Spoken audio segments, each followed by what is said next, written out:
Have you ever wondered about the omitted verses in the Bible that prove Jesus' deity?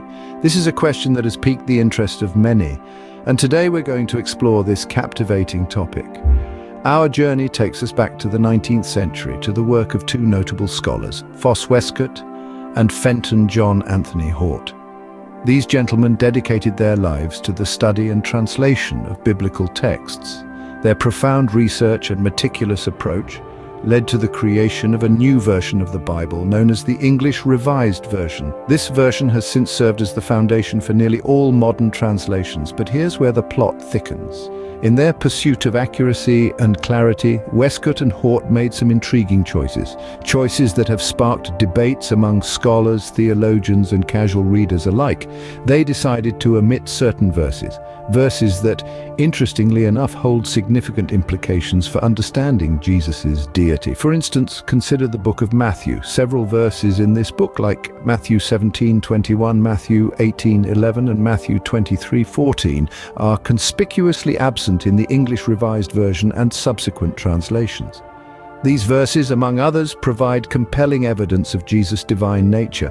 The phrase "firstborn" is omitted in Matthew 1:25. The command to bless them that curse you is not found in Matthew 5:44. The majestic doxology, "For thine is the kingdom and the power and the glory forever," is missing from Matthew 6:13. The direct reference to Jesus is erased from Matthew 8:29, which originally read, "What have we to do with thee, Jesus, thou Son of God?" And the list goes on. The question then becomes, why were these verses omitted? Was it a mere oversight, or was there a deeper intention behind these omissions? Today we're going to delve into these omitted verses, starting with verses from the book of Matthew. Buckle up as we journey through the annals of biblical translation and interpretation, exploring the fascinating world of the omitted verses that attest to the deity of Jesus Christ. Let's begin with Matthew, where several verses have been omitted. In Matthew 1:25, the term "firstborn" is omitted, a word that in biblical times signified preeminence and special status, pointing to Jesus' unique role and position. Next, in Matthew 5:44, "Bless them that curse you" is omitted. This phrase, a direct command from Jesus, underscores his divine nature by urging us towards a level of compassion and forgiveness that is indeed heavenly. In Matthew 6:13, "For thine is the kingdom and the power and the glory forever," is missing. This doxology highlights the eternal nature of God's reign, further affirming Jesus' deity. In Matthew 8:29, the name Jesus is omitted from the demon's question, "What have we to do with thee, Jesus, thou Son of God?"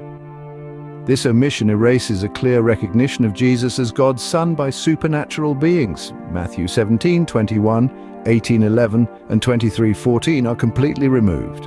These verses contain Jesus' words about faith, the value of children in the kingdom, and condemnation of hypocrisy, respectively, all of which spotlight his divine authority. In Matthew 19:9, the phrase, "And whoso marrieth her which is put away doth commit adultery," is omitted, removing a strong moral directive given directly by Jesus. In Matthew 25:13, "Wherein the Son of Man cometh," is deleted, a phrase that underscores the future return of Jesus, an event central to Christian eschatology. Lastly, in Matthew 28:9, "As they went to tell his disciples," is missing. This omission takes away from the urgency and importance of spreading the good news of Jesus' resurrection, a cornerstone of Christian faith. These verses, each in their own way, affirm the deity of Jesus, and yet they're missing from many versions of the Bible. You may be wondering, what does this mean for our understanding of Jesus? On the surface, it might seem like a few missing verses wouldn't make a difference, but when these omissions are about Jesus' deity, they can significantly alter our perception. We've been discussing how verses like Matthew 17:21, Matthew 18:11, and others have been mysteriously left out of the modern translations. These verses, clearly asserting the deity of Jesus, are not found in some Bibles today. This raises questions about the completeness and accuracy of these versions. The implications are profound. These omissions can potentially dilute the image of Jesus as the divine Son of God.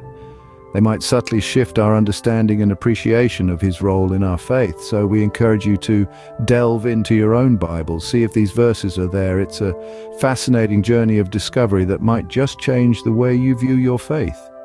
It's truly intriguing how these omissions can affect our perception of Jesus' deity. Now, you're better informed. Don't forget to subscribe for more enlightening content.